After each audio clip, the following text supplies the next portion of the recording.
pour moi, signé Plastischka, un morceau de 1978 dans Pop Pop Pop sur France Inter. Jean-Claude Van Damme, merci infiniment de nous avoir rendu visite.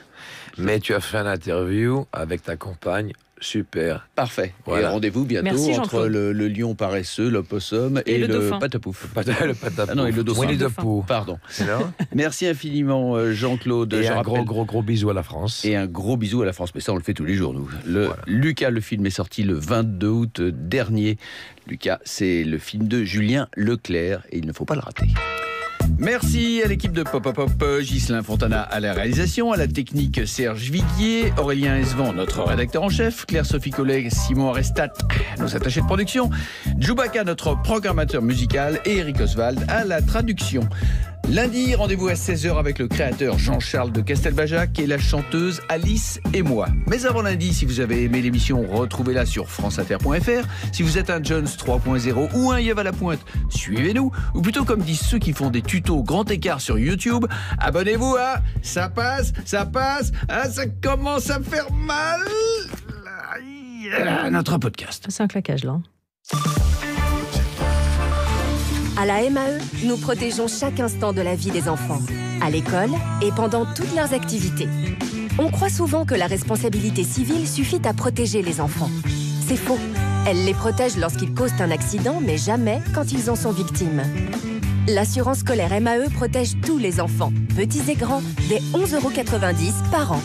Adhérez vite sur mae.fr. MAE, mon premier assureur.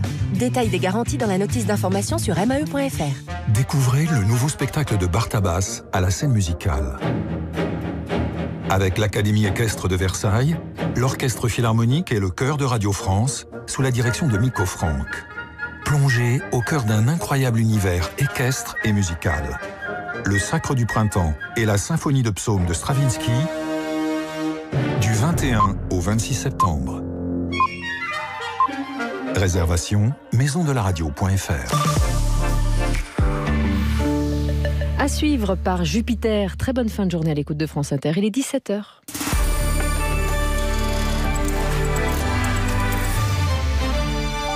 Le retour des informations, Camille Revel. Dernier préparatif et ils retrouveront leurs élèves. La cloche a sonné ce matin pour près de 900 000 enseignants au programme de leur journée de pré-rentrée. Retrouvailles, découvertes ou redécouvertes de leur salle de classe, de la salle des profs, des emplois du temps surtout. Alexis Morel, vous avez vécu cette journée avec les enseignants du collège Anne-Franck d'Antony dans les Hauts-de-Seine. Je vais vous dire à quel point on est heureux de vous accueillir. Anne Panvier, la principale du collège, se charge de motiver les troupes. Première réunion après 2 mois de vacances. Elle va diriger cette année une trentaine d'enseignants pour 365 élèves. C'est un moment de retrouvailles, bien entendu, et c'est aussi le moment où on va donner un cap, où on va rappeler quel est l'état d'esprit de l'établissement. Avant le grand discours de rentrée, petit café pour raconter les vacances. Anaïs et Brigitte enseignent ici depuis plusieurs années. Des rentrées, elles en ont connu, et pourtant... Moi, la veille de reprendre, j'ai du mal à dormir tout le temps. Ça, c'est tous les collègues. J'adore mon métier, mais moi je trouve que parfois le temps est un peu long pendant les vacances. J'aimerais peut-être avoir moins de vacances. Moins de vacances, la vie n'est pas franchement partagée, surtout au moment de regarder les emplois du temps. C'est un point sensible. Au collège Anne-Franck, la direction les a déjà envoyés par mail il y a quelques jours. Isabelle, prof de français, est plutôt chanceuse. C'est une bonne surprise. On peut demander à tous les profs de France. Je crois que tant que le prof n'a pas eu son emploi du temps, il ne peut pas parler de la rentrée ni de l'année. Une rentrée marquée au collège par l'interdiction des téléphones portables. C'est dans la loi désormais, mais c'était déjà le cas ici à Antony. L'équipe n'en attend donc pas grand-chose. Et c'est un reportage signé Alexis Morel sur France Inter. Le début d'un week-end studieux pour Emmanuel Macron. Il faut trouver un remplaçant à Nicolas Hulot et le nouveau ministre de la Transition écologique sera nommé d'ici mardi. C'est ce qu'assure le porte-parole du gouvernement, Benjamin Griveaux. Benjamin Griveaux qui dit aussi n'avoir aucun doute que la mise en œuvre du prélèvement à la source pourra se faire une fois toutes les questions réglées. Cette réforme doit a priori entrer en vigueur au 1er janvier prochain, mais le chef de l'État réclame des réponses précises des ministres concernés par le dossier avant de donner sa directive finale pour Marine Le Pen. Emmanuel Macron doit renoncer au prélèvement à la source. La patronne du Rassemblement national dénonce une réforme inutile, coûteuse et inefficace, dit-elle. Parmi les ministres en charge de ce dossier, celui de l'action et des comptes publics, Gérald Darmanin, qui, sur le plan judiciaire, obtient un non-lieu dans l'enquête ouverte, notamment pour viol, harcèlement sexuel et abus de confiance, après le dépôt de plainte d'une femme qu'il accusait de l'avoir violée en 2009. L'avocat du ministre assure à France Info qu'il y aura un procès en dénonciation calomnieuse et dit saluer la fin judiciaire d'un acharnement. Les pêcheurs français et britanniques de Coquille Saint-Jacques doivent se retrouver autour de la table la semaine prochaine pour tenter de trouver un accord, dit le gouvernement. Après des altercations cette semaine au large des côtes normandes, altercations marquées par des jets de pierre, des insultes et des manœuvres dangereuses en haute mer. Les pêcheurs normands n'ont le droit de pêcher la coquille que du 1er octobre au 15 mai et souhaitent que les Britanniques respectent le même calendrier au large des côtes françaises. S'il le fait, nous le ferons aussi. Là, c'est l'avertissement de Bruxelles à Washington, alors que Donald Trump menace de renforcer les droits de douane sur les importations d'automobiles européennes. Et ce sont les mots du président de la Commission européenne, Jean-Claude Juncker. 6 heures de cérémonie ponctuées par des prises de parole et des hommages musicaux. Les obsèques d'Aretha Franklin se déroulent en ce moment à Détroit. Depuis la disparition de la chanteuse légendaire américaine à l'âge de 76 ans, les hommages viennent du monde entier. Lenny Kravitz, chanteur aussi, se souvient d'une voix qu'il a accompagnée toute sa vie. Je ne peux pas me souvenir d'une époque sans Aretha Franklin. Je l'écoute depuis que je suis bébé. C'est une part très importante de mon éducation musicale. Ces disques, que j'écoute depuis que je suis petit, sont une extraordinaire source d'inspiration. Elle incarne vraiment la soul et elle mérite tellement son titre de reine de la soul. Elle était tout. Lenny Kravitz au micro d'Élodie Suigo sur France Inter. Les funérailles d'Aretha Franklin, c'est une cérémonie privée, mais le grand public peut les suivre en ligne sur Internet. Le début d'un week-end beaucoup moins chargé sur les routes avec la fin des vacances. C'est orange dans le sens des retours en Ile-de-France aujourd'hui selon Bison Futé. Demain, ce sera orange en Auvergne-Rhône-Alpes et sur l'arc méditerranéen dans le sens des retours. Toujours bien sûr pour les départs, tous les indicateurs sont au vert. Un mot de cyclisme, le français Tony Galopin vient de remporter la 7e étape du Tour d'Espagne, la Vuelta, arrivée à Pozo Alcón en Andalousie. Direction maintenant la Bourse de Paris. Bonsoir Antoine Verlin. Bonsoir Camille, bonsoir à tous. La bourse en nette baisse ce soir.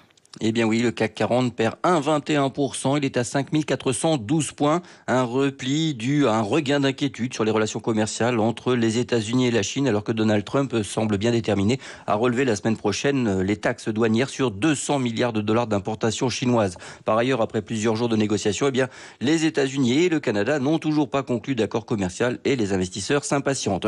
Au sein de la cote, le secteur du luxe subit de lourdes prises de bénéfices. Kering, LVMH ou encore Hermès abandonnent plus de 2%. Engie, moins 2,31%. Sa filiale belge Electrabel a reporté le redémarrage de 2 réacteurs nucléaires.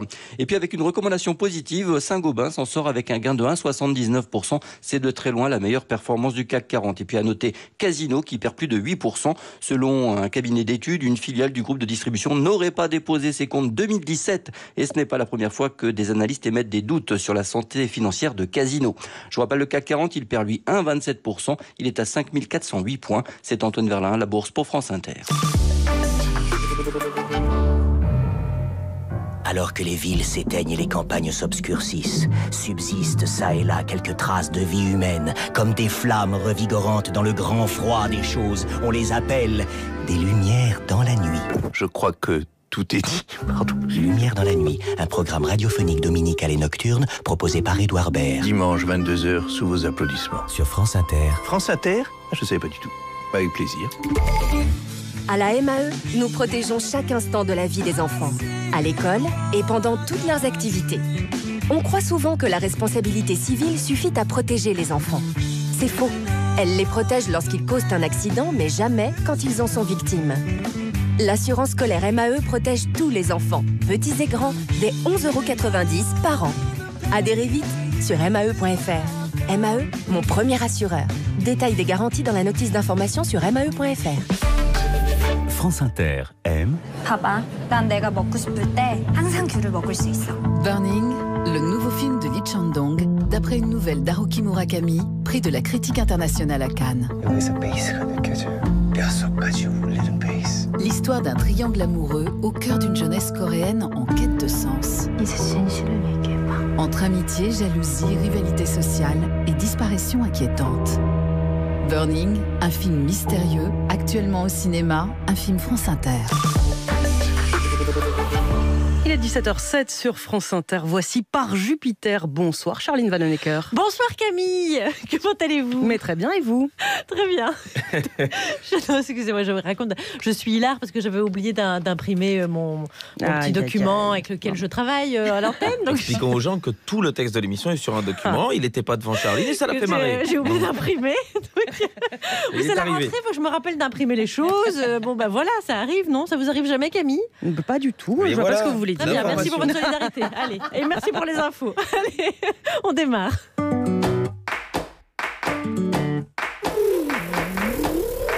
Voilà, écrivain, baroudeur, ouais, vas-y, prends ton gilet à poche. Allez, hisse la grande voile. Salut Alex. Ouais, salut Charline. Dis, je suis contente parce que t'as bien bossé les invités cette semaine, alors on va continuer sur cette lancée. Écoute, aujourd'hui, on reçoit un type qui écrit des bouquins.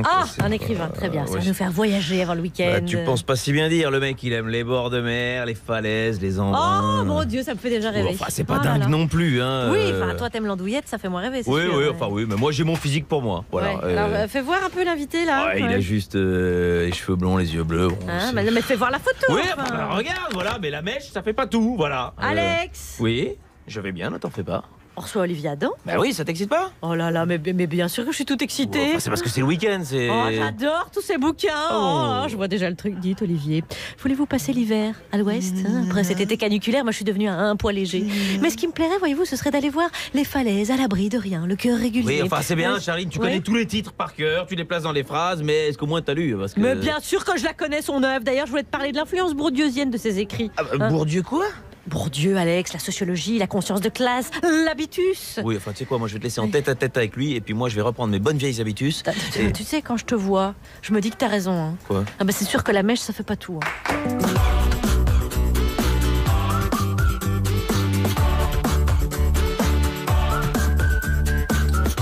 Bonjour la France Inter, bonjour les Gaulois réfractaires. Aujourd'hui, un contingent d'enseignants rentre pour la première fois après avoir exercé un autre métier. Après un stage et un concours, lundi, ce sera le grand saut devant les élèves.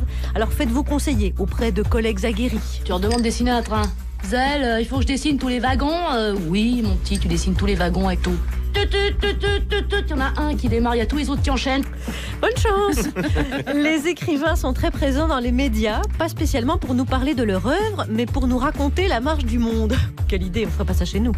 La défiance envers les journalistes et les experts suffit-elle à expliquer cette présence accrue et salutaire, rien que pour le niveau de vocabulaire à la télévision, par exemple? Mais c'est quoi ce nouveau style là avec les adjectifs? T'as bouffé un dictionnaire ou quoi? Pour pouvoir regarder les matchs de foot à la télé, il faut cracher de plus en plus de pognon. Il faut notamment s'abonner à Canal ou Beansport, voir les deux si on veut tout voir. Bref, le sport populaire est devenu un produit de luxe, mais ça ne date pas d'hier. Quand je vois un stade entier qui se lève, qui crie, je sais pas si vous imaginez, 25 000 personnes, 250 francs la place. Lui, ça lui fait pareil dans ses salles de spectacle. Alex Vizorek. Bonjour Charline Vanhoenacker et bonjour à tous. Une belle équipe pour ce premier vendredi de l'année, bien évidemment, c'est sans surprise, Juliette, je sais. À 17h20, Léon Blum avait dit « J'estimerais avoir réussi ma vie le jour où mon rôle sera interprété dans un film par Hippolyte Girardot. » Eh bien, il le tourne en ce moment, mais trouve tout de même du temps pour venir nous voir. Bonjour Hippolyte. Mais bonjour, alors écoutez, c'est une année différente. Devant la recrudescence du n'importe quoi, d'une manière générale, notamment ici, avec une chroniqueuse que j'ai vue l'autre fois se mettre ses seins nus, enfin c'était n'importe quoi. Et face à se laisser aller, moi j'ai pris une décision cette année, je veux qu'on soit rigoureux, que je sois rigoureux. Donc, chronique égale une idée, un thème. Aujourd'hui, franchir la ligne. Voilà le thème, voilà l'idée. Voilà, la nouvelle rigueur, le teasing, bref. 17h30. Cette année encore, grâce à elle, nous ne resterons pas aux portes du paradis, nous l'ouvrirons. Bonjour Christine Gonzalez. Bonjour à tous, je reviens avec un scoop. Oui, je suis comme ça, je suis en ligne avec celui qui a poussé Nicolas Hulot à la démission. Pour l'instant, il va rester anonyme, je révélerai son identité tout à l'heure. Monsieur, vous ne craignez pas les conséquences de votre future révélation? Pas du tout. On s'en fout. Eh ben, je l'ai pas reconnu. Petite surprise. 17h40. Une jolie citation dit qu'un livre est un hôpital pour l'esprit. Du coup, on ne comprend pas qu'elle n'aille toujours pas bien. Bonjour Juliette Arnaud. Je vais très bien. Ne vous en faites pas. Très bien. Bam. On va parler donc de l'invité. Tout à fait. Et voici celui qui va vivre une... 17h55. Bah bien sûr qu'on est vendredi. Enfin. Celui qu'en plus Charline est avec nous depuis le début de notre carrière radiophonique en binôme. Et c'est parce qu'il nous fait chanter. C'est Frédéric Fromet. Son grand retour. Et donc voici celui qui va vivre une mise en abîme au moment de parler des écrivains invités dans les médias pour raconter la marche du monde. Je vous laisse nous annoncer qui vous êtes. Vous êtes... Olivier Adam. Oui, je l'ai reconnu. Bah, bien sûr. À sa mèche. France Inter, Charline Vanhoenacker, Alex Vizorek. Par Jupiter. Bienvenue Olivier Adam. Merci. Vous venez nous voir pour votre dernier roman qui s'appelle La tête sous l'eau, publié chez Robert Laffont. Votre héros est adolescent. Sa sœur a disparu depuis plusieurs mois et alors que la famille a quitté sa vie d'avant pour venir s'installer en Bretagne, lui se jette à corps perdu dans le surf et les vagues, d'où La tête sous l'eau. La cellule familiale et la vie quotidienne ont volé en éclats avec la disparition de sa sœur Léa. Et puis un jour, le commissariat appelle et on l'a retrouvée. Alors, généralement, il y a un thème assez majeur dans votre œuvre qu'est la disparition. Ici, vous dévoilez même sur la 4e de couverture que Léa, on la retrouve. Alors, c'est donc moins un roman sur la disparition que sur les retrouvailles. C'est ça le thème, cette fois-ci, les retrouvailles. C'est presque un défi que je me suis lancé, parce que je suis spécialiste de la disparition. On a dit, tu n'as pas encore fait un roman où ils disparaissent. J'ai dit, bon, là, je vais faire un roman où ils réapparaissent. Voilà, c'est un livre de la réapparition. Et donc, Léa revient dans cette famille. Donc, on pense que le cauchemar de toutes les incertitudes, de l'angoisse, de la terreur face à cette disparition est fini. Mais un autre cauchemar commence parce qu'elle a vécu séquestrée dans une cave par un malade mental. Elle a été maltraitée, violentée, et elle revient dans un état de déliquescence morale et physique absolue. Et pour sa famille, c'est déjà une d'horreur de voir leur propre fille, leur nièce, leur sœur dans cet état-là. Et c'est aussi l'impuissance et une forme de culpabilité, parce qu'on se demande toujours ce qu'on aurait pu faire pour empêcher un truc pareil, et une forme d'impuissance à essayer de lui ramener la tête hors de l'eau, quoi. D'essayer avec maladresse, mais amour, avec sa part d'égoïsme, mais aussi sa part de générosité, avec... Voilà, les trésors de tendresse et d'attention qu'on peut essayer de déployer, d'arriver à l'accompagner dans un chemin qui pourrait revenir vers, sinon la lumière, en tout cas la surface. Et puis, comme c'est une teen fiction, je joue aussi un peu avec les codes de ça, et donc il y a un petit côté, son frère qui s'appelle Antoine, et... une jeune fille qui s'appelle Chloé, un petit côté Antoine et Chloé mènent l'enquête, quoi. Et c'est ce truc de la fiction ado où les ados font ce que les adultes savent pas faire. Vont chercher les questions, vont creuser les questions, vont essayer de trouver des réponses, et vont même des fois arriver à rétablir des liens que les adultes complètement dépassés et usés et préoccupés n'arrivent plus à tisser. Le club des 5 un peu. Donc, ouais, si on veut, le club des 5, elle est chez Marc Dutroux. C'est le bon pitch. Il sait où il est tombé. L'attaché de presse fait un infarctus. Non, mais il y a la mer, ça se passe en Bretagne, c'est à Saint-Lunaire, chez Nicolas Hulot, justement. Ah, c'est vrai. Voilà. Où il est retourné, d'ailleurs. Ah oui, on l'a pas vu, on ne voyait plus ces temps-ci. Il fait du kite. Là, il refait du kite, au lieu de s'emmerder dans les ministères. Et là, sans doute la tête sous l'eau aussi. Moi, à sa place, j'aurais fait la même chose, parce que vu où il habite et la vie qu'il a là-bas, je comprends même pas qu'il y soit allé.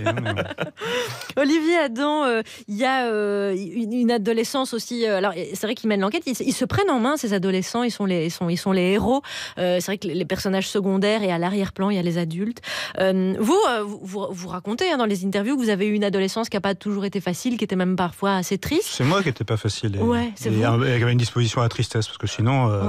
J'ai grandi dans les banlieues pavillonnaires tout à fait agréables, une famille aimante et tout ça, mais moi j'étais dépressif. Comme ça, de nature.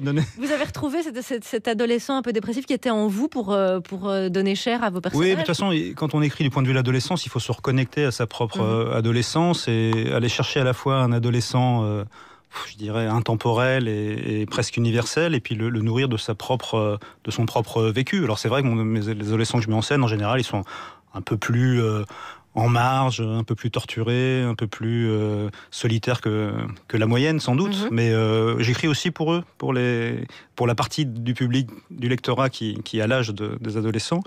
Moi, j'ai jamais l'impression d'écrire pour tout le monde. J'ai toujours l'impression d'écrire pour les 3 mecs au fond qui sont pas très bien dans leur peau et les 2 filles qui se cachent un peu, quoi. Vous êtes aussi scénariste. Est-ce que le fait d'avoir écrit des scénarios a influé aussi, la frontière est devenue poreuse avec le roman? Parce que l'intrigue, on lâche pas le bouquin. Moi, j'ai fini à 2h du matin. Oui, c'est tard pour moi. Ça faisait longtemps que j'avais pas écrit un livre avec une intrigue. En ça, c'est un peu un livre un peu miroir de Je viens, ne t'en fais pas, qui avait déjà une intrigue familiale relativement. Il y avait ce que les cinéastes appellent une dramaturgie. Mais c'est vrai qu'en général, c'est pas trop mon souci principal. Mon souci principal, c'est quand même les relations entre les personnages, je sais pas, toutes les relations humaines, enfin tout ce que ça peut dire du monde et des gens, un livre. Mais en même temps, pour qu'on tourne les pages, il faut quand même qu'il y ait un minimum de colonne vertébrale d'intrigue. Alors selon les livres, je l'enfouis énormément. Là, elle est un peu plus apparente, parce qu'après des livres, mon précédent livre notamment, qui s'appelait La chanson de la vie silencieuse, qui était plutôt dans une veine très poétique, j'avais envie de revenir à une narration un peu plus, pas efficace, mais un peu plus Page-Turner quand même. Page-Turner, c'est le cas. La tête sous l'eau, publié chez Robert Laffont, le dernier roman d'Olivier Adam. Et je rappelle d'ailleurs que les correspondances de Manosque, que vous avez cofondé d'ailleurs, si je ne m'abuse, ce sera du 26 au 30 septembre. Et on vous enjoint à y aller, évidemment. Vous avez bien raison. Vous êtes sur France Inter. Juliette Arnaud va revenir. Oh, donc c'est la pêche. Juliette Arnaud va revenir. Tout à l'heure. La tête sous l'eau. Olivier Adam. Il y a Hippolyte Girardot. Il y a Christine Gonzalez. Alex Vizorek, bien sûr. Tout le monde est là. Oh là là, Frédéric Fromet également. Restez avec nous.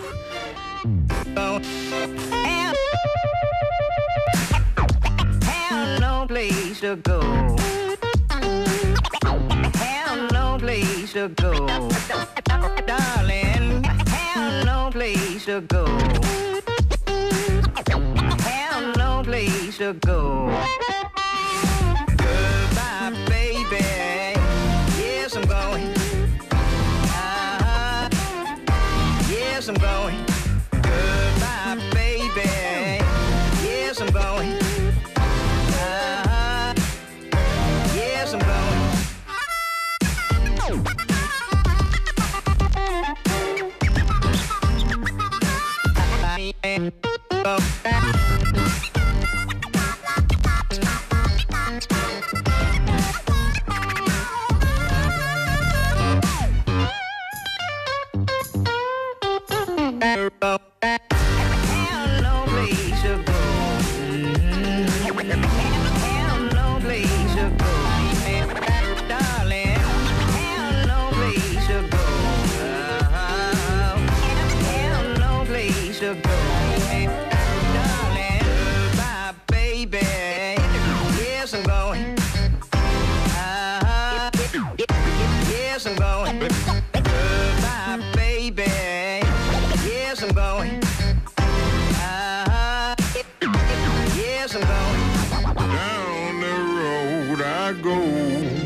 Down the road I go.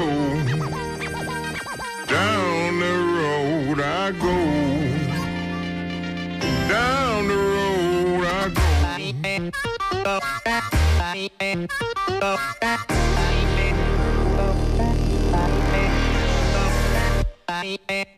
Darling, have no place to go. Have no place to go. Darling, have no place to go.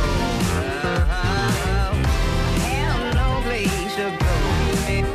Darling, have no place to go. Have no place to go. Darling, have no place to go.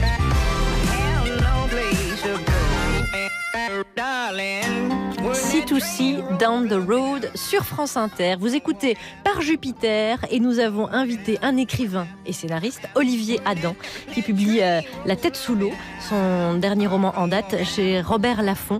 Alex Vizorek, qui entoure Olivier Adam? Roman dont parlera Juliette Arnaud. Christine Gonzalez nous a laissé entendre qu'il y aura un scoop, mais on ne sait pas de qui. Et Hippolyte Girardot nous a expliqué très clairement de quoi il allait parler, donc on n'a rien pigé. L'émission est bien débutée.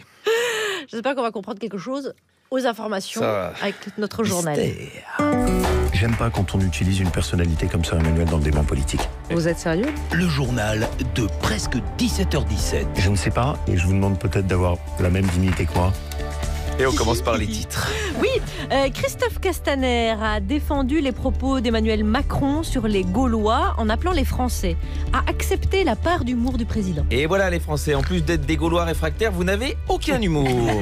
Après avoir eu une liaison avec une députée La République En Marche, Manuel Valls a été paparazzé par Paris Match et il est désormais en couple avec une héritière catalane. Je ne sais pas si vous vous rendez compte, mais Manuel Valls, il est plus fidèle en politique qu'en amour, c'est vous dire. Eh oui, et alors des brèves. Eh bien, je pense qu'il va y en avoir des brèves, oui, si ça vous dérange pas. Faites. Et nous commençons donc par cette brillante analyse de Christophe Castaner. Eh oui, appelant les Français à accepter la part d'humour du président. Et c'est vrai, l'occasion peut-être de ressortir les meilleures blagues d'Emmanuel Macron. Make our planet great again. Mais qu'est-ce qu'on a ri avec cette blague après au petit four, c'était excellent. À Helsinki, Emmanuel Macron toujours a déclaré « Nous vivons depuis 70 ans dans un miracle, il n'y a plus la guerre en Europe ». Et oui, dommage qu'il soit avec une prof de français et pas avec une prof d'histoire. Elle lui aurait parlé de la Yougoslavie. Le gouvernement souhaite lui mettre un terme au broyage des poussins et à la castration des porcs. Oui, c'est bien, mais en même temps, le gouvernement est déjà bien assez occupé avec le broyage des acquis sociaux et la castration des députés La République En Marche, qui émettent un avis un peu différent que celui du président. Alors qu'elle avait été suspendue de ses fonctions à l'INA pour des frais de taxi dispendieux, la fameuse Agnès Saal a été nommée haut fonctionnaire au ministère de la Culture. Alors Agnès, évidemment, il y a la ligne 7, direction Poissonnière, la ligne 4, direction Mairie de Montrouge, la ligne 1, direction La Défense. J'ai pas envie qu'elle perde son boulot ce coup-ci. International, un ministre norvégien démissionne au profit de la carrière de sa femme. Et oui, niveau storytelling, c'est l'exact inverse de l'histoire de François et Pénélope Fillon. Justice à présent, Gérard Depardieu, GG est visé par la plainte d'une comédienne pour viol et agression sexuelle. Et oui, il a eu beaucoup de difficultés à sortir de son rôle, du personnage de DSK. qu'il a joué pour Abel Ferrara. Encore avec cette incroyable nouvelle, alors, attention, accrochez-vous. Accrochez-vous si vous l'aviez pas entendu. 1 kilo de cannabis a été retrouvé dans l'appartement d'Ève Ruggieri. Quoi? Si. Après le concerto numéro 8 en fa mineur de Rachmaninoff, nous écouterons Get Up, Stand Up de Bob Marley. Est-ce qu'on a une explication? Oui, il y a quand même une explication, ça a surpris tout le monde. Alors, elle a été interrogée par les enquêteurs, l'ancienne animatrice de télévision et de radio a indiqué prêter l'appartement à un proche travaillant en Seine-Saint-Denis. Et voici la suite de la déclaration d'Ève. On m'a demandé de rendre service, j'ai rendu service, monsieur. On me courandrait, monsieur, si je savais, vous croyez que je les aurais hébergés? Bah, je savais pas, c'était pour aider, quoi. Sport à l'US Open, la joueuse française Alizé Cornet a été sanctionnée pour avoir enlevé son t-shirt sur le court alors qu'il était à l'envers. Et oui, le règlement interdit aux joueuses de se changer sur le court alors que les joueurs, eux, ils sont autorisés. Alors finalement, l'US Open a annulé la sanction. Et oui, ils ont tous vu la chronique de Constance dans notre émission et se sont dit on peut pas leur faire un coup pareil. Comme quand on change le monde, des brèves. Oui, alors attention, écoutez-moi ce titre. Retour de vacances au péage de Fleury-en-Bière, à 60 km au sud de Paris. Il quitte sa femme, sa voiture et l'autoroute à pied. Au niveau prise de décision, Nicolas Hulot est un petit joueur. Allez, la dernière. Et oui, comme chaque année, l'événement se déroule à Crépy-en-Valois. Le fameux concours annuel du meilleur cri de cochon. Et cette année, c'est Pedro, d'origine espagnole, qui a gagné et qui donne sa technique aux Parisiens TV. En fait, j'ai évité de m'inspirer des caricatures que je trouve sur YouTube. Je me suis inspiré de la réalité. J'ai de la famille en Espagne qui, par tradition, tous les Noëls, égorgeait le cochon pour en faire des chorizo, des saucissons, des jambons. Et c'est sur cette connaissance-là que je me suis inspiré réellement du cri du cochon et de la durée de son cri et de son égorgement. C'est-à-dire que ça raconte une histoire. Voilà, je suis ravi que Guillaume Meurice ne soit pas là pour cet extrait. Olivier Adam est en notre compagnie et nous allons aborder ce premier sujet avec vous. Ils étaient commerciaux, notaires, hôtesses de l'air et dès lundi, ils seront enseignants. Les nouveaux convertis au métier de prof rentrent aujourd'hui, eux. Ils ont suivi un stage, passé le concours et ils l'ont réussi. Donc, ils vont certes gagner peut-être parfois moins d'argent que dans leur ancien métier, mais beaucoup sont en quête de sens. Témoignage. Pourquoi voulez-vous être instituteur? Eh ben parce que je crois que ça va me plaire. Ah oui, vous avez déjà gardé des enfants? Non, mais j'aime bien les enfants, quoi, vous voyez. Surtout les 10-12 ans, comme ça, quand ils s'éveillent un peu, qu'ils s'intéressent par eux-mêmes, quoi. Ah bah vous prendrez ce qu'on vous donnera. Bien sûr, ah bah oui, non.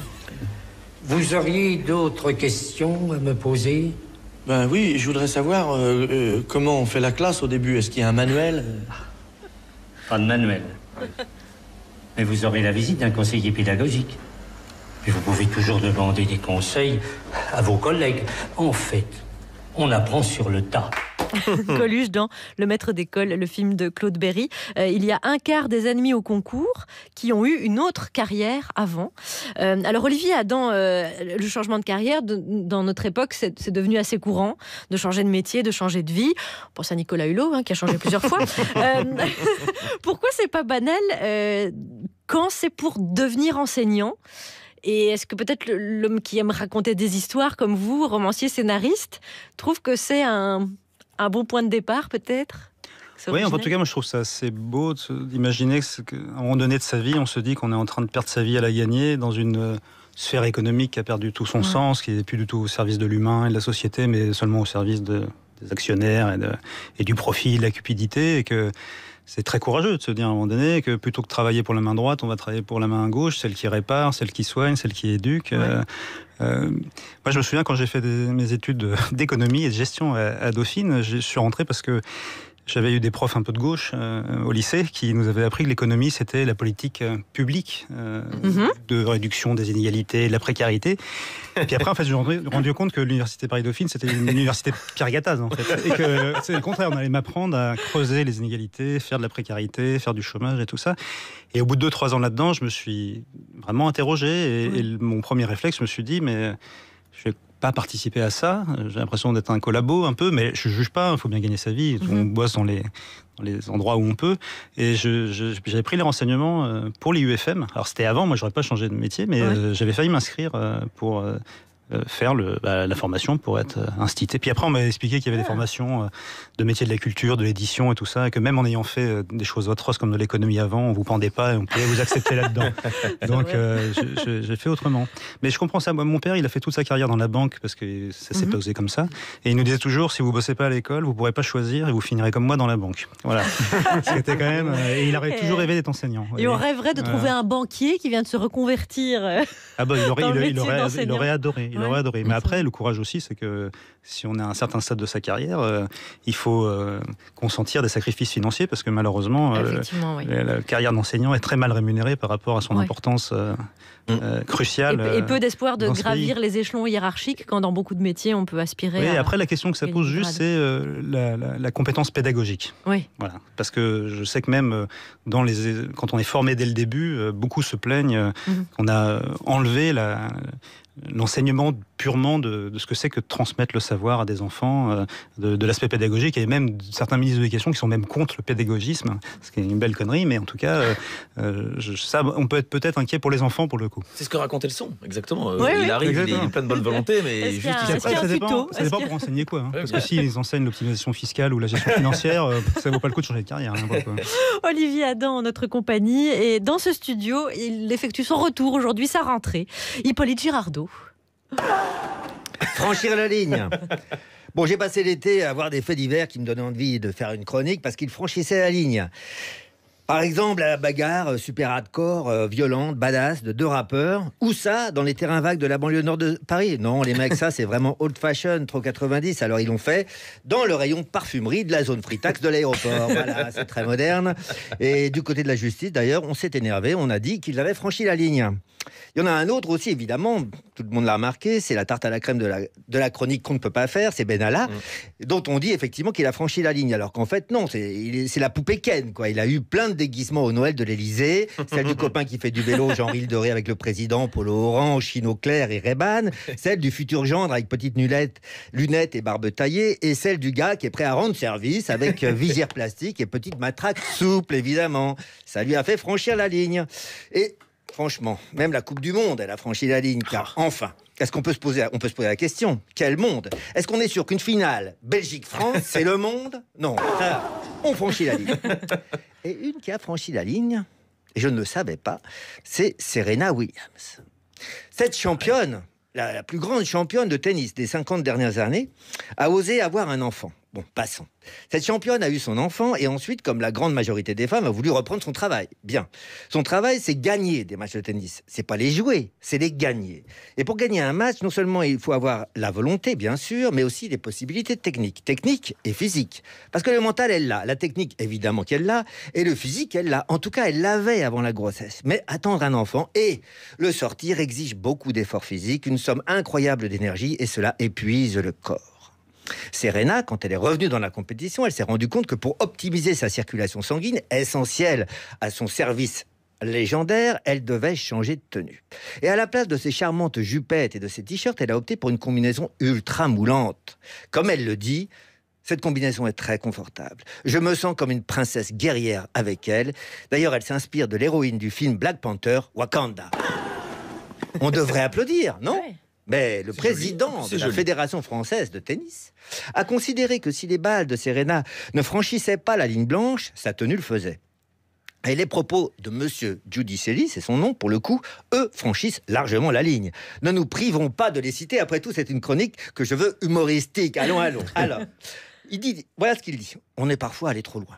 La combinaison de Serena, par exemple, ce ne sera plus accepté. Il faut respecter le jeu et l'endroit.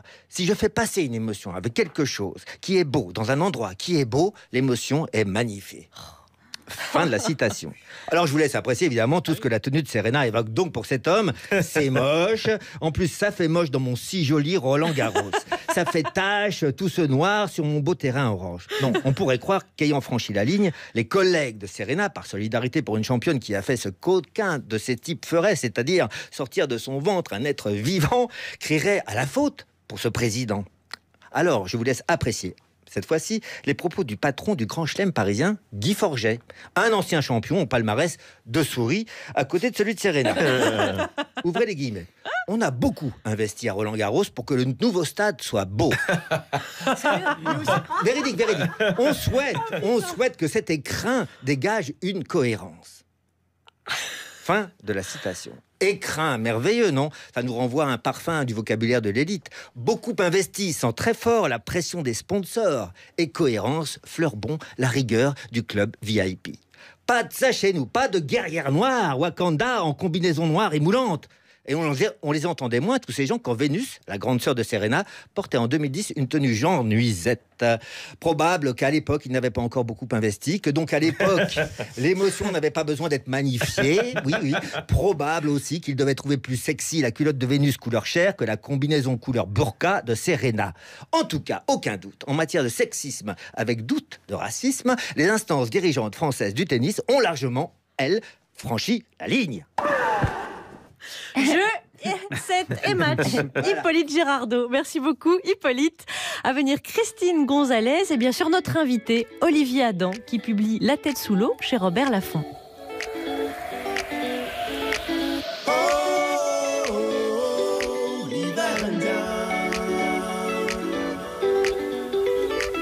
Exilé intérieur accroché à son radiateur. Quand tombe le mercure, le ciel pique du nez. Les éclairs, ce sont des fissures. Dans un plafond goudronné, encaisser le choc thermique. Échange d'amabilité au fond de la glace. Moi c'est Emeric Bouyamba, enchanté. Mon prénom catholique est un passe-droit à ma couleur. Dans les familles à salaire unique, on fait du 5 € de l'heure.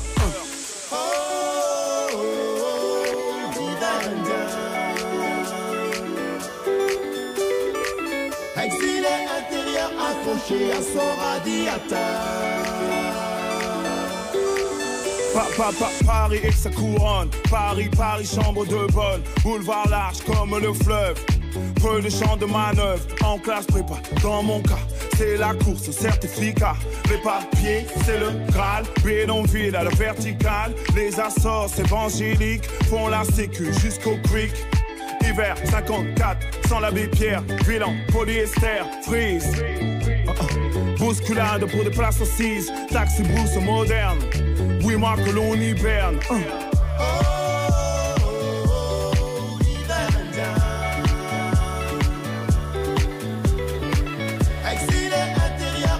À son radiateur.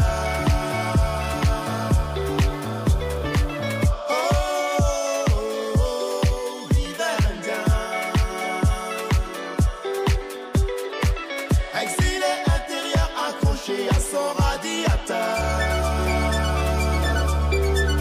Balogie, hiver indien. Nous sommes en compagnie d'Olivier Adam sur France Inter. Nous sommes vendredi et donc à cette heure-ci, vous n'aviez pas l'habitude de retrouver Guillaume Meurice. Ça tombe bien, il n'est pas là. Voilà. Alors, on a peu d'espoir qu'il revienne, mais si jamais, on peut peut-être tenter quelque chose avec vous, chers auditeurs. Munissez-vous de votre compte Twitter et floudez, faites déborder son Twitter en le taguant hashtag Guillaume Meurice. Emmerdez-le avec le hashtag Bring Back Our Guillaume Again. Voilà. Floudez son compte Twitter. Et si lundi, on n'a pas de nouvelles du tout, qu'il n'est pas revenu, etc., on vous donnera bien sûr son 06.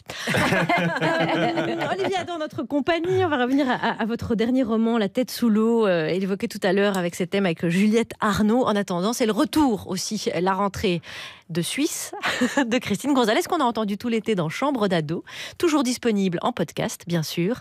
Et là, elle revient dans son cuir de chroniqueuse.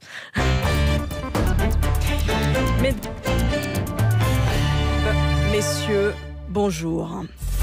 Coup de tonnerre dans l'affaire Nicolas Hulot. Le ministre qui disait avoir démissionné de son plein gré aurait été sous influence. Un autre homme connu de tous les Français lui aurait suggéré de partir. Ceci est un scoop France Inter. Nicolas Hulot disait pourtant sur notre antenne avoir pris seul la décision de quitter le gouvernement. Rappelez-vous. C'est une décision que j'ai prise tout seul. Personne n'était au courant. Et pourtant, nous détenons une information qui contredit cette déclaration. Un célèbre explorateur venu de l'au-delà, disparu il y a plus de 20 ans, aurait convaincu Nicolas Hulot de démissionner. Il s'agit du commandant Cousteau. Jacques-Yves Cousteau, bonjour. Vous confirmez avoir été en communication avec Nicolas Hulot dans la nuit de lundi à mardi ? Oh oui, oui. Et il s'était confié à vous ? Oui, ça m'avait extrêmement frappé et ça a déclenché toute la suite. Qu'est-ce qui vous a frappé ? Sa solitude ? Nous sommes seuls dans le système solaire, nous sommes condamnés à la solitude. Et face à cette solitude politique, vous lui avez suggéré de s'échapper. Pourquoi ? Enfermer un animal comme ça dans un bassin, c'est vraiment terrible. Jacques-Yves Cousteau, vous imaginez bien que certains auditeurs ne croient en rien à vos révélations ? Oui. Certainement. Et à l'ère de la fake news, il faut des preuves. C'est pourquoi vous avez accepté pour France Inter de nous livrer un document très très exceptionnel. Ah oui. Oui, la preuve de ce que vous avancez, à savoir un enregistrement de votre discussion durant la nuit du 27 au 28 août. Alors ceci est un scoop, je le rappelle. Écoutons attentivement l'échange déterminant que vous avez eu avec Nicolas Hulot. Alors écoutez, je n'y crois plus. Oh oui. Ça fonctionne pas comme ça devrait fonctionner. Oui, c'est vrai. Je me surprends tous les jours à me résigner. Tous les sujets, j'avance tout seul. Qui ai-je derrière moi ? Je pense que ça s'apparente à un brouillard épais. Je n'y crois plus. Je ne veux plus me mentir. C'est extrêmement simple. Partez. Non, mais attendez. Partez. J'aimerais juste que l'on réentende ce moment clé de la discussion où le commandant Cousteau dit « partez ». Est-ce qu'en régie, on peut rembobiner la bande, s'il vous plaît ? Je ne veux plus me mentir. C'est extrêmement simple. Partez. Non, mais attendez. Partez. Étonnant, n'est-ce pas ? Dingue. Incroyable. On revient à vous, Jacques-Yves Cousteau. Pourquoi nous avoir livré ce document exceptionnel ? Il faut que ça se sache. Vous en voulez à Emmanuel Macron de ne pas faire de l'écologie une priorité ? C'est inadmissible. Nicolas Hulot nous a dit mardi matin qu'il nous restait peu de temps pour réagir, que tout allait se jouer ces prochaines années. Enfin, je ne sais plus combien il a dit exactement. 10 ans. 10 ans, voilà, c'est ça. Tout se joue dans les 10 ans qui viennent. Vous pensez qu'on peut encore sauver la planète, vous ? Je suis pessimiste parce que je sais que dans la forme actuelle des choses, je ne connais aucun dirigeant de gouvernement dans aucun pays qui ait la force ou qui ait même les moyens de prendre les mesures utopiques qui seraient nécessaires. Mais je reste optimiste parce que je pense qu'on va finir par forcer les choses à devenir utopiques, c'est-à-dire à sauver le monde. Merci, commandant Cousteau. C'est la fin de ce journal spécial. Merci à vous de l'avoir suivi. C'était un moment de grâce. C'était un moment unique. Belle soirée à toutes et à tous. Non, j'ai Paris. Non, personne n'a. C'est pas très corporate, ce qu'on a fait. Merci. Merci beaucoup, Christine Grosales. Merci au commandant Cousteau de nous avoir éclairé avec les archives de l'INA. Radioscopie sur France Inter, c'était en 1971, je crois. Non, il disait ça en 71, qu'il y croyait. Ok.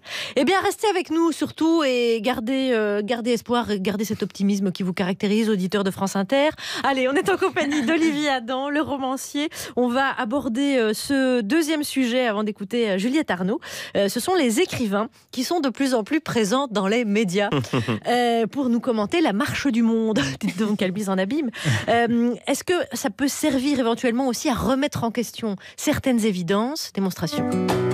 Écoutez, cher Serge, je dois dire que je prends un immense plaisir à écrire des mots, aligner des phrases qui donnent elles-mêmes naissance à des paragraphes, qui remplissent eux-mêmes des pages. Oui, mais je ne vous ai pas interrompu. Ensuite, ce n'est qu'en reliant toutes ces pages les unes aux autres que l'on obtient ce que l'on appelle plus communément un livre.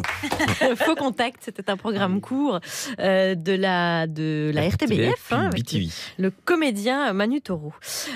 Alors, le fait que les écrivains soient de plus en plus présents dans les médias, est-ce que vous le constatez? Est-ce que vous êtes amené, à part dans cette émission bien sûr, à aller sur des plateaux ou dans la presse commenter l'actualité, la marche du monde, et qu'on est friand de votre regard? Je l'ai fait pour le Libération, où j'ai tenu une chronique pendant 2 ans, et j'en ai conclu à la fin que je ne savais pas trop quel était le sens qu'il y avait, même si c'était de l'écriture quand même. Une chronique, ça reste dans le métier de l'écriture, mais quel sens il y avait à ajouter mon bavardage au bavardage permanent des plateaux, d'experts en tout et n'importe quoi.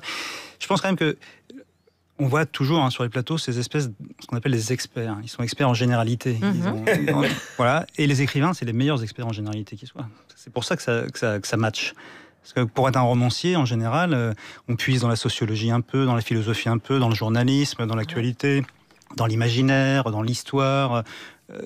On connaît un peu tous les petits domaines, mais aucun profondément. Donc finalement, on est assez raccord avec la plupart des experts à écharpe rouge et autres qu'on voit sur BFM. Et vous pensez que ça nuit, le commentaire sacrifie un peu la littérature et peut le nuire? Je crois que le truc, c'est que il y a tellement plus de place maintenant, quasiment, pour parler des livres, vraiment, et de la littérature, que tous les éditeurs et les attachés de presse et les auteurs eux-mêmes se disent qu'à un moment donné, à défaut de parler des livres, si l'auteur est présent, ça aura peut-être un petit impact sur les ventes de ses livres. Donc on est un peu poussé quand même à accepter des fois des invitations où on sait très bien qu'il n'y aura pas une ligne, un mot sur notre livre, et où on va nous faire parler de divers sujets.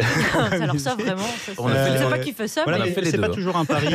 C'est pas toujours un pari si heureux que ça, parce qu'il y a des gens qui sont très présents et qui vendent pas tant de livres que ça. Et pourtant, écrivain, journalisme, la frontière a souvent été ténue et mélangée. Donc c'est un dossier paru dans le supplément ID du journal Le Monde le week-end dernier, qui rappelle par exemple en 1945, Joseph Kessel couvre pour François le procès du maréchal Pétain.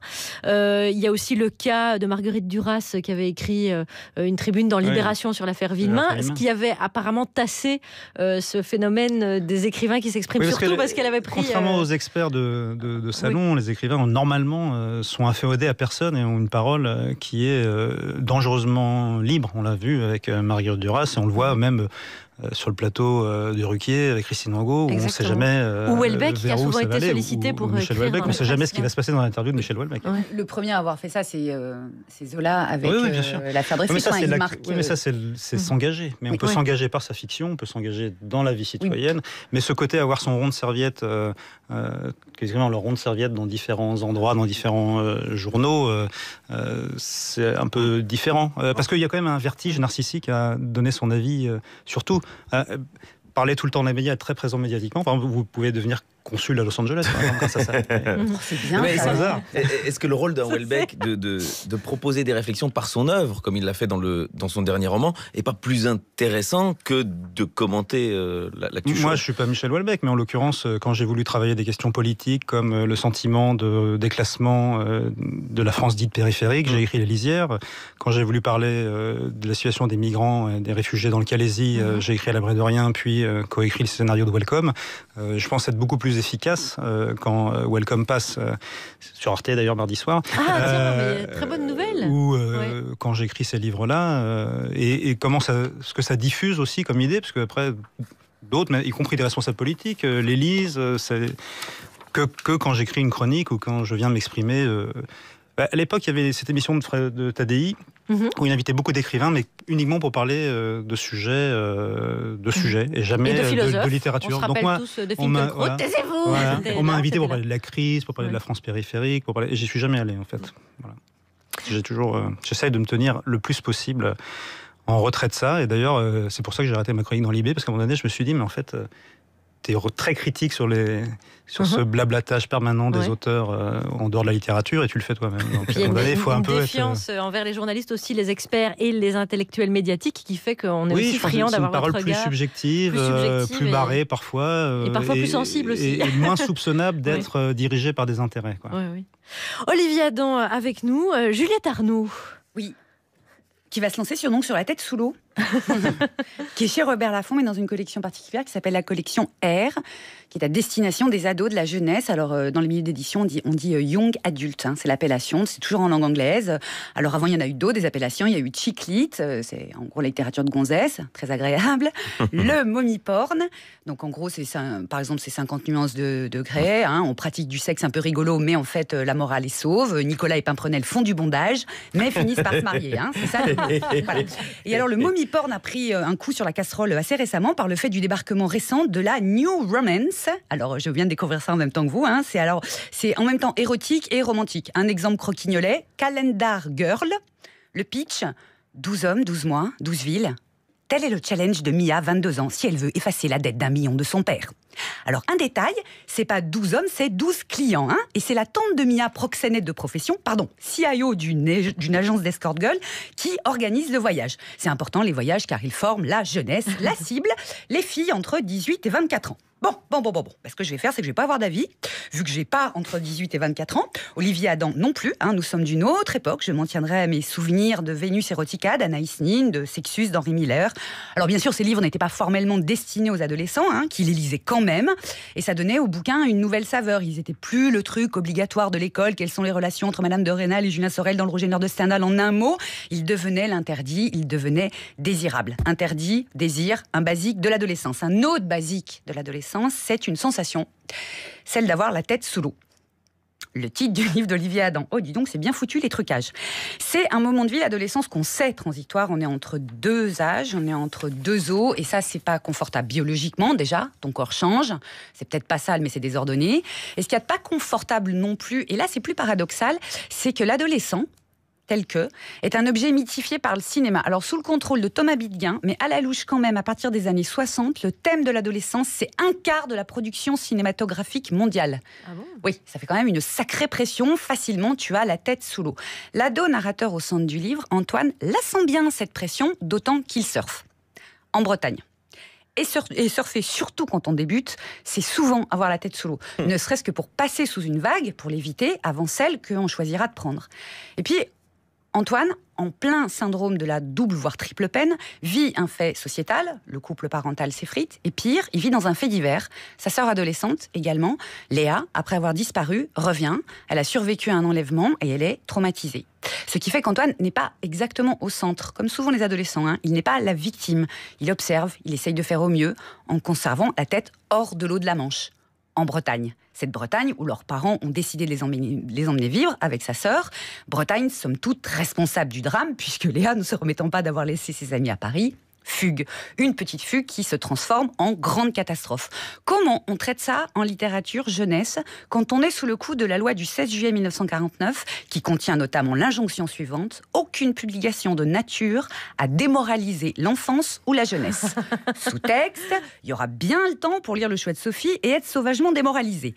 La réponse de tout ça, c'est dans La tête sous l'eau. Merci, bisous, merci. Merci Juliette Arnaud. Paru donc chez Robert Laffont, vous savez qu'il y a cette presque sentiment d'oppression de vivre dans un fait divers et puis de la plage, de la mer, de l'horizon et de se faire battre par les vagues. Et c'est un page-turner, on peut dire. S'il y avait une collection page-turner, Olivier Adam, La tête sous l'eau. Merci beaucoup Juliette Arnaud. Alors pour regarder les matchs de foot à la télévision cette saison, il faudra dépenser 85 €. Ça coûte moins cher de regarder Roland-Garros, je vous signale. Le foot, le sport le plus populaire, le sport du Prolos la pète, il est devenu, semble-t-il, un produit de luxe. Mais dans le championnat, vous en êtes où? Bon, on est mal, 9e sur 10. Le club peut disparaître, d'autant plus qu'à la mairie, ça arrangerait pas mal de monde de nous sucrer de la subvention. Tu comprends? Ils ont mis le paquet sur le club tricot. Tout ça parce que l'an dernier, ils ont fait une écharpe de 12 km pour le Téléthon. Alors tu peux pas lutter. C'est Isabelle Nanty dans 3-0, le film de Fabien Antoniente. C'est un article paru dans l'Humanité. Eh bien oui, mais ont-ils tort? Le foot, sport populaire, devenu produit de luxe. Il est devenu difficile et coûteux de suivre le ballon rond sur les écrans. Il y a aussi une infographie sur les matchs de la Ligue 1, Ligue 2, Équipe de France, Première Ligue, etc. Avec des chaînes à abonnement et à péage, Canal+, Beansport. Chez les Adam, on faisait du foot ou du vélo, non, justement? Ouais, non, mais en plus, moi, je connais ça très bien de l'intérieur, parce que moi, j'aime bien le foot, et mon fils est absolument fan. Donc, il est fan, mais il suit la Ligue des Champions, les championnats anglais, espagnols, le championnat français. Un pognon de dingue. Et, en fait, à part les matchs de l'équipe de France, on peut rien voir. Donc, il était tellement frustré l'an dernier de ne pas pouvoir voir la Ligue des Champions, parce que je n'avais pas Canal, j'avais pas beIN, que je l'ai abonné à beIN. Et là, je viens d'apprendre que la Ligue des Champions cette année, c'est RMC. Et en plus, même pour suivre un Angers-Rennes ou un Dijon-Metz, il faut avoir Canal+. Ou beIN. Ouais. Donc il faut avoir même trois chaînes pour avoir une chance de voir juste, je sais pas, il aime bien le PSG, s'il veut voir le PSG, il faut qu'il ait Canal+ et beIN, et s'il veut voir le PSG en Ligue des Champions, il faut avoir RMC. Quand nous on était gamins, on voyait très très peu à part la Coupe d'Europe. Oui, on voyait Téléfoot, le Laval, il n'y avait pas Nantes. Puis c'était sur Canal, après c'était sur Canal+, mais là il faut 3 ou 4 chaînes ou 5 abonnements. Ce qui est d'ailleurs étonnant parce que la valeur de la vente de ces droits que l'UEFA vend, ou que les clubs vendent, elle est indexée sur le fait que, soi-disant, des millions et des millions de personnes regardent. On nous explique que tout le pognon du fric, c'est parce que des millions et des millions de gens regardent ce spectacle-là. Et là, donc, on va arriver à un moment donné où ça coûte très très cher. Ils les vendent très très cher pour une petite partie des gens qui peuvent regarder ce spectacle. Donc à un moment donné, c'est en train de devenir une bulle. C'est une bulle financière qui va finir par exploser. Il n'y a plus de sens que ça soit si cher, les droits, pour peu de gens en face. Il y a peut-être quelque chose de positif, c'est que dans les grandes villes, il y a des sports bars de plus en plus, et donc ça amène les gens à sortir de chez eux, à aller boire un coup ensemble. À boire, c'est bien, ça encourage les gens à boire. Moi, je trouve les équipes nationales, on peut les regarder. On peut toujours regarder la France éclater la Belgique, et ça, c'est toujours un plaisir. Oui, c'est une bonne idée de contourner la chose en allant voir le foot ensemble dans des bars, et puis ça relance la consommation, etc. Et vous êtes rudement bon en commentaire d'actualité, Olivier Adam. Vous devriez être écrivain. Ça, voilà. Alors, pour terminer cette semaine en beauté et offrir un petit cadeau à notre invité. On n'est pas arrivé à s'en débarrasser pendant l'été. Il a eu 2 mois pour écrire sa chanson de rentrée. Autant vous dire que ça va dépoter. Bonjour Frédéric Fromet. Salut Alex, salut Charline, salut tout le monde. De quoi on va nous chanter? Oh, que c'est joli! Je me suis trop approché d'un groupe d'alcooliques anonymes. Et je suis tombé sur un étrange lobby. C'est le lobby du fusil magique. J'ai rencontré des êtres pleins comme des barriques. Et voilà ce que j'ai appris. Les chasseurs sont nos amis, il faut les aimer aussi. Comme nous, ils ont une âme et surtout, ils ont une arme. Il faut pas en dire du mal, il vous ferait un 2e trou de balle. Et toi, quel est ton nom? Moi, je m'appelle le bourrin. L'autre jour, j'ai tué mon gamin. Ça m'a fait moins de chagrin que lorsque j'ai buté t'es mon chien. Un truc à 4 pattes et bam, je pensais tirer sur ma femme. J'aime la nature comme un dingue, d'ailleurs j'y traîne avec un flingue. Mais je suis le plus souvent assis, toujours à côté du cubi. Et quand ça bouge dans les fourrés, tant mieux si je zigouille mémé. Qui n'a pas une mémé qui ressemble à un sanglier, hein? Les chasseurs sont nos amis, il faut les aimer aussi. Comme nous, ils ont une famille, même si parfois ils l'éparpillent. Puis ils adorent les animaux, avec une bastos dans la peau. Eh, toi, quel est ton nom? Moi, je m'appelle Tourterelle. On me met du plomb dans l'aile. Si je pouvais aller aux urnes, on me casserait moins les burnes pour séduire les mauvaises gâchettes. À quand la chasse aux lance-roquettes? Je propose le permis à point. Un chasseur mort vaut plus 1000 points. L'assassinat d'un garenne vous envoie direct à Fresnes. J'entends que les chasseurs nous régulent. J'aurais dit un autre mot en hule. Chasseur écolo, je ricane. À quand le chasseur vegan? Les chasseurs sont nos amis, il faut les aimer aussi. Faut pas croire que rien les touche, ils râlent quand ils gâchent une cartouche. Comme nous, ils sont humains, même quand ils saignent un petit lapin. Les chasseurs sont nos amis, il faut les aimer aussi. Même si de toutes les espèces, ce sont les plus grosses brutes épaisses. Jamais en danger d'extinction, c'est l'espèce du gros con. Merci. Merci Frédéric Fromet. Une année qui commence bien pour Frédéric Fromet. 3 menaces de mort pour cette première chanson. Merci Frédéric. Merci beaucoup à notre invité Olivier Adam. Je rappelle votre roman La tête sous l'eau, paru chez Robert Laffont. Et je rappelle aussi les correspondances de Manosque qui ont lieu du 26 septembre au 30 septembre, à la fin du mois. Est-ce que vous y serez? Oui, j'y serai. Il y a plein d'invités, plein de lectures, des lectures musicales qui mélangent musique et littérature, des lectures par des comédiens, et puis surtout beaucoup d'écrivains en scène. Voilà. Et voilà, donc ce sera à la fin du mois, 26 au 30 septembre. Je vous rappelle aussi que vous pouvez flouder le compte Twitter de Guillaume Meurice. C'est bien parti. Avec hashtag #BringBackOurGuillaume, en le mentionnant bien sûr pour qu'il soit débordé. Hein, c'est le but bien sûr. Merci beaucoup à toute notre équipe. À la technique aujourd'hui, Julien Dumont et Elisabeth Collet. Merci à notre équipe qui nous suit toute la semaine. Fabrice Rivaud, Sarah Masson, Nathalie Romero, Ramzi Assadi et notre stagiaire Paul Plumet. Merci à Anne-Sophie Ladonne à la réalisation qui nous fait plein de jingles en fonction de l'actualité. Et puis on va se retrouver lundi en compagnie de Pierre Deladonchamp. Merci Christine Gonzalez, merci Pauline Girardot, Juliette Arnaud, merci Alex. Et on va laisser le mot de la fin à notre invité Olivier Adam. Mon père, il nous disait toujours, si vous bossez pas à l'école, vous pourrez pas choisir et vous finirez comme moi dans la banque. On en parle. Il y a des sujets auxquels on n'aime pas penser, mais qu'il est important